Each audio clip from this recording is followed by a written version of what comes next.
Hi guys, welcome back to the Super Sensitive Show.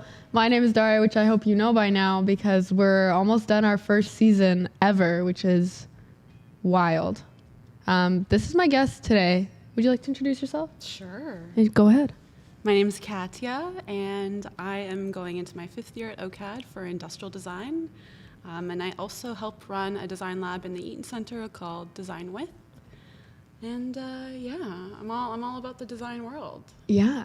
You're all about the building and making and getting your hands dirty and just crafting from ground up. Yeah. That's so exciting. I love working with my hands. Me too. You know, it's just like definitely a therapy for me.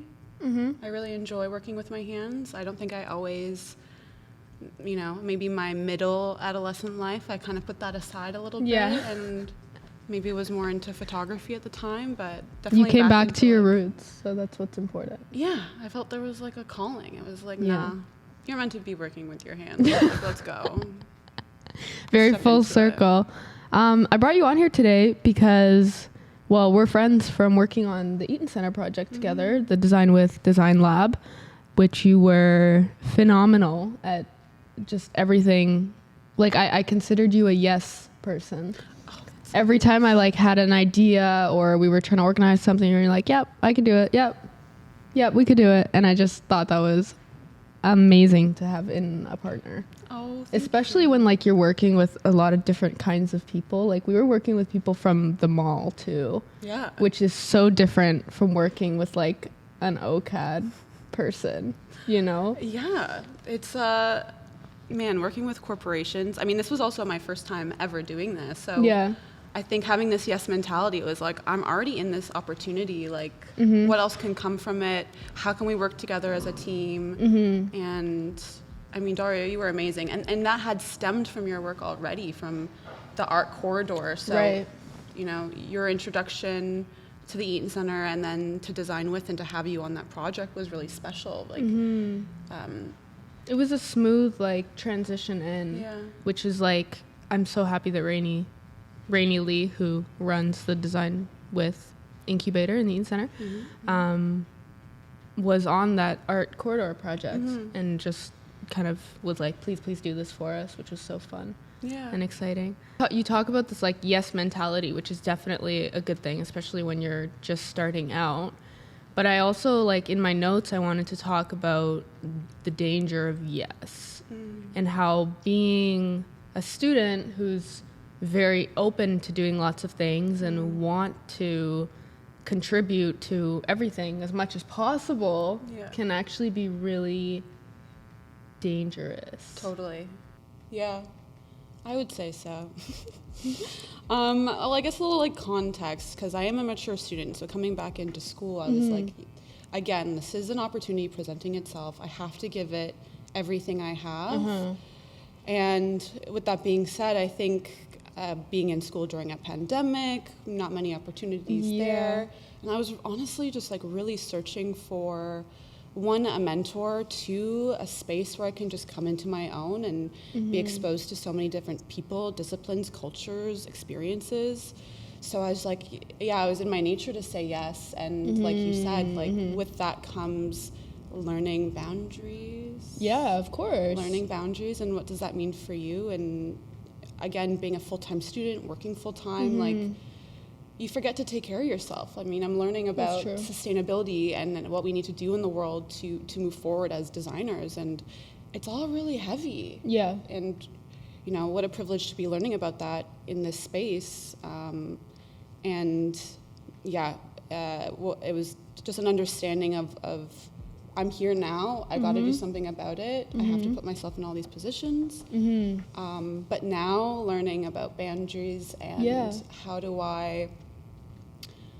I say yes, but on my own terms? And I think that limitations are incredibly important for making decisions. And because it's not always the client knowing that they're asking too much. Totally. Right?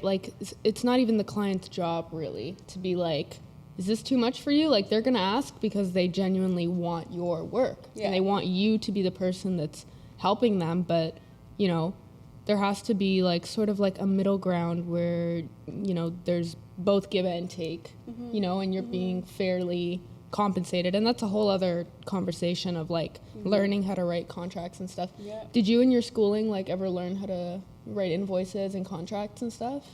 Because illustration had like one course. Oh. And I don't even know if it was mandatory. I think it was mandatory. For the illustrative, Catherine Adams. It was an option. Yeah, so it wasn't even a mandatory course to like learn how to converse with people who you're doing business with. And business is tricky when you get into taxes. Oh, God. Forms. God, wait for the day I get audited and I'm like, I don't know. I know. I guess I jump back to my previous degree in photography from previously known as Ryerson, TMU now. And I went there, but instead of OCAD actually, because they were like, it's more businessy. Man, our perception, like going into university, we have no idea what we're really getting ourselves into. No, it's actually so true. It's like not very businessy at all. I did have one course, but he was in industry, and a lot of the time he's like, oh, I hire someone to do that, or, you know, I have all these apps now. But honestly, YouTube, my friends are my greatest resources, and a lot of them are thankfully very successful, and often we just call each other and we're like, yo, I have this job, like these are the That's requirements. what the prof was saying? These are what my friends are saying. Oh, okay, good. But the prof was like, oh, I hire someone to do that. And I'm like, well, that's not very helpful. Yeah, especially if you don't have you know, money to hire somebody to do it for you. Yeah, no, it can be really difficult. I mean, what I like about OCAD is they have, like, you can go to the center for emerging artists and designers, and you can be like, hey, I really need help writing a contract that's not going to fuck me over completely. Yes. Because, like, that happens, and it can be, like, it can be the good nature of both the contractor and the client, right? But if you don't know, if neither parties know how to write those sort of agreements, it can get a little sticky. So anyway, that's interesting to me that that we're all just trying to sort of figure it out. And I think the other side of, I guess, the danger of saying yes is the guilt of passing up an opportunity and being like, oh, I could have just done that too. You know, like, it wouldn't have been so much if I just said yes to that. But then it's like you find yourself in like a constant cycle. Yeah. You know?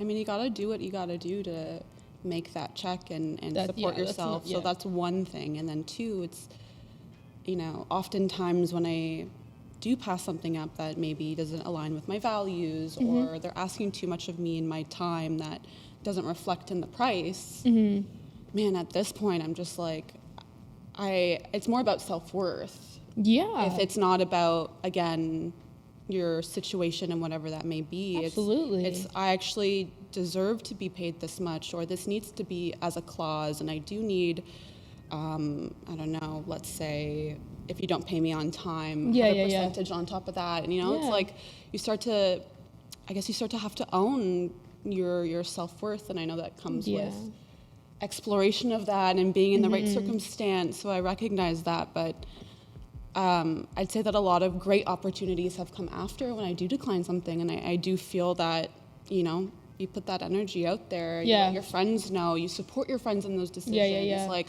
you're not going to get paid by a gift card, girl, you know, you've been a photographer for 10 years, you deserve to be paid like a photographer for 10 years. No, it's true. And I think that also comes with, again, talking to our peers and friends. And again, once we start to uplift each other in that kind of situation, the industry starts to shift. Yeah, that's true. Good luck finding a photographer that will take that job for that amount of money. Yeah. With the for the $100 Amex, $100 Amex Visa gift card Vaughan Mills gift card. Right. Absolutely. You went on a lot of really cool trips too. Yeah. Now, how did those come about? And like, how did you find those? Because I know when I asked you, when you just got back, you were like, it was very scheduled, next. Yeah. How were they? With the design lab in the Eaton Center, and I guess just like a little bit of context, The lab is for both social and environmental sustainability, so we really work on working with the community and teaching design and making design accessible to the community through workshops, events like exhibitions, and all of us in the space are expert makers and designers, and we're from all different backgrounds, both economic and even culture-wise. In the space, it's very equal, and through that, we've gained so much interest in what we're doing, and we're in partnership with OCAD. So Rani Lee's an industrial design professor at OCAD. Again, myself, which I helped open with her, and then we work with 2 women from Regent Park who are expert seamstresses, and we co-design with them. So the space is really special in the sense that it's not just a design lab where we're innovating things that are sustainable, but it's also that social aspect of these women who are immigrant women who are coming into the space are held to the same value. We value their time. They're not paid by piece. We're actually co-designing with them. So there's like these socio-economic layers of this alternative economy that we're building. We're suggesting that this space and what we're doing is an alternative mode of manufacturing products. It's a way to educate the public on what we're doing and how to get involved in that. The average person, the mall goer, can contribute to all this as well. Yeah, and it's also very welcoming, right? Yeah. Like you can kind of you want to peek in and there's the window and you Big guys windows. Are working. Like it's very approachable. Yeah. Yeah, I love that. So people are gaining interest, and there was the Oslo Met University who came to us, and they came and visited like 3 days in a row. Wow. And at the time I was working on a pattern drafting course because we do a lot of soft goods in the space. And I had all my patterns up and communicating, and he recognized that I loved sewing and essentially emailed Rani after and was like, who's that student? Can you come to Oslo? And within 2 weeks we had our flight booked and a trip booked, and essentially they brought us to Oslo to talk about what we're doing. And really Design With is a framework, meaning that what is your community, like a Regent Park that's underserved? What is your school, and it may be a middle school or university, and then what is your corporation that's wanting to support you? And Cadillac Fairview said we're transforming communities, and Rani Lee was like, okay, well, let me do it. Yeah. She totally went for it, asked for it. And, that initial introduction with the art corridor was kind of her step in. But I think that it's so admirable of just asking for what you want and owning that. And what's the worst that they can say is and no. Believing in it. Yeah. And being I see with my eyes and my perception of our society today would really, really benefit from something like this. And you must be so proud to have that, and see the change. And even just the events that have happened and what you guys have made is so special. Thanks, Daria.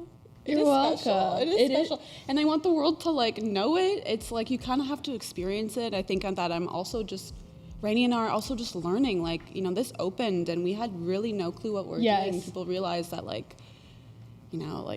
this is the first time that I'm managing people. This is the first time we're in a mall and a store, and it's a storefront. How do we interact with the public? And a lot of firsts, and again, this yes mentality, but learning as you go and being open to those experiences and who you're going to meet. And people are so eager to be included, and people are craving community and wanting to create. And I think that that's a really special place, and we often call it an incubator because that's really what it is. It's a space that we're incubating creativity and community, and that's so powerful. It being in art school, we realized that all these projects were so inspired by each other that man, the community needs to be part of this. Yeah, and they want to. Yeah. Right? They want to make those shoes. Yeah. Right? And they want to build things out of other things and learn about the origins of stuff, because I like to think that we live a very colorful life. We get to go to OCAD and we get to see things kind of through an artist lens. But, if you take Betsy Sue off the side of the street, who's working 9 to 5 at the bank, maybe she wants to see something that's colorful and bright and different to their thought process, right? That's what makes the space so interesting. And I think that's also what made the project really hard for me when I was doing the mural, because I was like, damn, you guys want to do a lot with this space. Yeah. You know, a lot of different things. And it's like, okay, now I have to make an artwork that is reflecting of all those different things. It was a big brief, Daria. It was like a big brief. I was like, we want to do the world. We just want to do everything. We want to do everything. But I was so pleasantly surprised by how we were supported by the people at the mall. And again, obviously, I don't know the full story of everything and how that relationship actually went, but the admiration that people who were working there had for things that were exciting and new and visual and hands-on and community was really energizing. Like, the amount of comments that were like, hey, I really can't be in this meeting. I'd really want to be in this meeting versus the other meeting I have to do because we're writing contracts over, building permits and stuff, you know? Yeah. So, like, people love that artistic energy and just things that are different and colorful and fun. You want to work with fun people. Yeah. I think that we also were a big part of their day. And often we get that still, even there. We're working with different companies and corporations, and we're so excited to come here. Mm-hmm. And it's so great to be on the other side because I'm here all the time. Yeah, exactly. I know. But no, you're right. And I think that the social aspect part of it, that we're helping people, they inherently feel like they're helping people by helping us. Yes. And it's this trickle effect that is really fulfilling for anyone that kind of sits in the space. If it's just that, what is this? I've never seen anything like this before. It's a very new concept. It is a new concept. Just to be exposed to that. It is a new concept. So cool. Yeah, because it's you don't really see things like that unless it's in a university building, Hidden. Yeah, completely hidden. Why? Yeah, you got it right smack in the middle of. You got those big windows on purpose. Yeah, it's true. You want people to see in, and I think it was just such a successful project, which is amazing to have under your belt. The little workshops that you guys run, talk about those, because maybe somebody who's watching this might be interested. What are the different types of workshops you do, and how do you join those? Mm-hmm. So on a day-to-day basis, I guess what is the lab? What do you guys do? We do research. We're researching different materials. We're trying to find constant waste streams, kind of what I like to call it. What are these materials that are valuable if it's, in the Eaton Center's underbelly, or if it's, OCADU posters. We take this knowledge and we start to prototype, and we start to find out what are these materials good for, what are they useful for, working with the women, so often creating products, and they're mostly soft goods based on the limitations of the space. Yeah. And then what do we do with that? Well, then we either do retail, we'll sell the bags and all the funding goes back to the women, or what we'll do is we'll host a workshop. So maybe the workshop is teaching you how to make the tote bag that we designed, or one big workshop that we have is sneaker making. So learning how to make your own sneakers. It's, you're prototyping and you're learning this process that Nelson Silva made. He's a industrial design grad. And he redesigned this whole process of making sneakers. And I think that exposing people to the idea of redesigning a process is so interesting. Mm-hmm. This process of making sneakers typically is so expensive. It's really hard to do. The resources that it takes, again, so costly. So how can we make that process a little bit more accessible for people so that they can learn and maybe make their sneakers at home? So that was kind of the evolution of his development, is how can someone at home make these sneakers? Mm-hmm. And then it evolved over the years and now we have this 2-day intensive where you come in and it's a template, just like making clothing. You cut your template out of recycled materials. We're doing leather even. Everything we use in the space is reused, meaning that we gain everything from what would be deemed as waste to make an accessible pattern that you can actually replicate at home, but through the making and through the learning, through making, people are exposed to not only how does a shoe get put together? Yeah, literally. They're learning to sew, but by learning that, you're also learning that now I know that the soul is just sown. Therefore, I know how to do it now. You're gaining these skills of being able to fix, and we're going into this like fixing economy. We're going into the sharing economy, and we're tapping into this like really magical and special place where people are learning to gain confidence in their abilities of these, you know, small skills that are actually very valuable. Extremely valuable, yeah. Mending, you know, extending the life of your clothing. And so really the space is about that, and teaching people these skills with small tools that are accessible. But like most importantly, it's the idea that the group itself is separated into different categories, meaning there's always students involved, free of charge. There's always underserved community members involved. And then there's paying public members who actually, at that point, can afford it economically. So that there's a really diverse range of people. And when you put people together like that, and they're creating and they're making and then they're learning through making, the relationships are absolutely incredible. And a lot of it's like not measurable at this point. Yeah, of course. It's like, how do you measure love? Or like, you know, like how do you measure the like happiness when someone like leaves? No, it's you true. know, but it's like the smiles, the hugs, the exchanging of Instagrams and the laughs, and like people bring coffee, and it's the like lived experience that we really like to tap into of like who you are as an individual, making beside me, and we're like, you know, sharing going ideas, each other. Like that's the magic. No, that's it's where true. Like humanity comes in. It's true. So it's cool. like you're back in like first grade and you guys are like drawing pictures and you're like, oh, I like what you did there. Maybe I'm gonna try that too. Yeah, it's true. And like, so it's essentially it's just playing, right? And it's playing at a level that is sophisticated, and you're learning and you're giving back, and you're just like really enjoying this state that you're in. You know, and that's being present. Is a big thing. Like there's all these aspects of our lives that we're kind of losing touch with, and like bringing a small group of people together and you know, facilitating that and posing questions and listening, and they're listening to each other. It's like, wow, what a magical It's true. space. I mean, that's why I like working with my hands. It's because I'm like, let's go. I can feel something, you know, and I'm like moving something and touching things, and it's but also fantastic. Enjoying the process. And I kind of wanted to talk about that a little bit. It's this idea of like, man, for me at least, it's taken a while, and still I think it's like a lifelong journey of just enjoying the journey of getting to the outcome, whatever that may be. But sometimes I found that very difficult.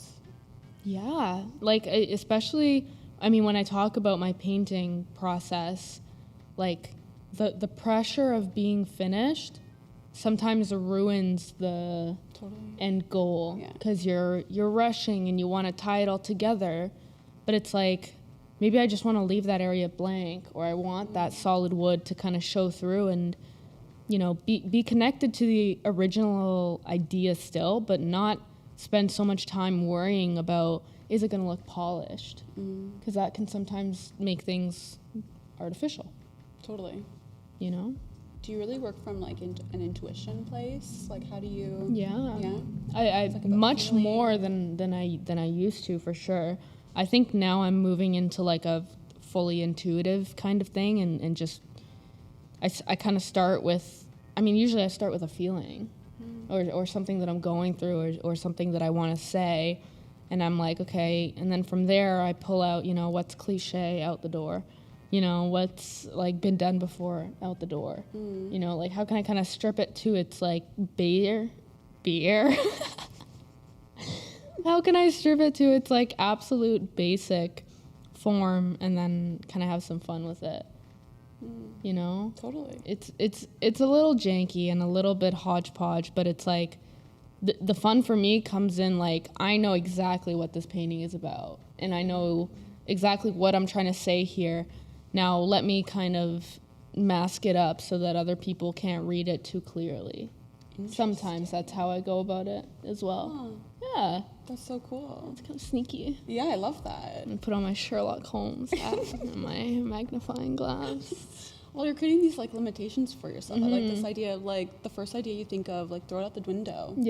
Often it is cliche. It came first. It's like how do you and right now we're running a design competition, so yes, we kind of did a brief about it, but how do you get to that place of like that innovation within yourself, of, again, stripping those layers of this has been done before, like, I guess, how do you make those decisions for yourself?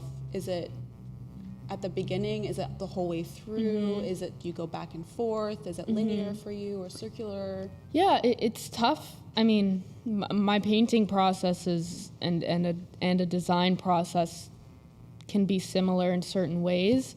Painting, I feel like, can get emotional and can get temperamental in a certain way, where it's like, you know, you put down a color and you hate it, so you change it and you're like, fuck, I wish I could go back. Whereas like maybe like a design process idea, you're kind of wrestling with it for a couple weeks in your head and stuff like that. But like it's similar, right? And it's like not being afraid to question yourself and be like, why did I come up with that? Not being afraid to be like, I'm gonna start over. Not being afraid to try something completely out of your comfort zone and like just different. But like I feel like just like staying true to your experimental side, because I think that's what really helped me grow as an artist, was being like, I'm not done learning about different types of materials, and even though I'm graduating, like that's never going to end. I'm always going to want to try different combinations of things, and it's the same with designers, right? Like being interested in a new material or like a new like idea for a class or a workshop, right? Like you're like, oh, that's something I really want to do, and then go with that, right? And then that's kind of like how I choose to be an artist, and I guess a human, is like we go from one thing to the next, and just as long as I'm like not, I don't want to say as long as I'm not bored, because sometimes being bored is okay, but like I want to constantly be excited about what I'm making. And like as long as I'm that, then I'm like, you know, we're on the right path. Oh my God. Thank you for sharing. That was so beautiful. I resonate. It's my philosophy degree. Well, yeah, I think leading with your values, but also like you said, like questioning yourself. It's okay to like, I mean, we're gonna be learning about ourselves like our whole life. So Yeah, like that's not gonna end. You know, really. being curious about the world around you, but also yourself is so important. And you know, your values may shift, and you may learn, and you may do some dumb shit, but also Absolutely. that's okay. I get everybody to fill out these little persons. Cutie. Here's some inspiration. These were all my guests from the past season. So I will give you a blank person. Cool. Okay. And some markers, and you can go ahead and just design however you choose fit. Some people drew my dog. Cute. Because they always want her to appear on the show. Yeah. Can you believe she still hasn't appeared on the show? She's actually booked for 2 o'clock. Maybe she'll just stroll in. Who knows? Oh, boy. Yeah, so it can really be whatever you want. I'll sit back and watch. I'm gonna try out some different, maybe like angle. She's gonna try out some different angle here. Ooh. Sunny glasses. Sunglasses. I feel like it's been nice out. It has been nice out for a change. Yeah, I don't want to look at the other ones, you know? It's like, It's a lot of pressure when you see what other people have been making. a little key. We're talking about process. So if people wanted to be a part of these workshops, where would they go? The website, I'd or? say the best place to be would probably be Instagram. Mm-hmm. The website right now is pretty bare bones, but our site will be on there as well. But I'd say Instagram. Okay. Follow us, talk to us. Like Rainey and I both run it. Mm-hmm. Send a DM. Send a DM. Let's chat. Yeah. Always looking for students who wants to be involved, meaning do you want to volunteer? Do you want to be part of the space? We're always looking for facilitators. So what type of expert are you? You know, are you like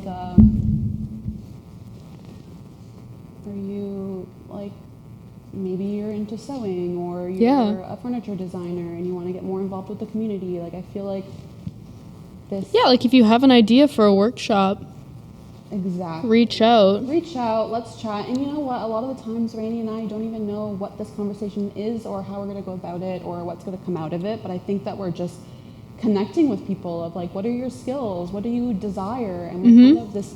I mean, Rainey has a gift for this. She's like a matchmaker. She knows like... you know, this person would be great for this, or I don't know what it is in the moment. Yeah. But I think just starting a conversation is important. It's the can-do attitude. I was like in the France, so I'm like really inspired by like body hair. You know? Well, thank you so much for joining me on my little show. Thank you for having me. On my humble little pod. I love that we got to work together, and I know. had such a great experience, and I can't wait to work with you again, and wherever that may be. Maybe it's somewhere around the world. And maybe fly Daria in to do some... I'm putting it out there. Put it out because she's listening. Miss Universe. That is amazing. Well, guys, thank you so much for watching. And we have one more episode for you in store. And then you're never going to see me again. No, I'm kidding. I'll probably be back for another show because I'm not satisfied yet. So we're not finished here yet. Thanks for tuning in. And I'll see you next time on the Super Sensitive Show. Bye-bye.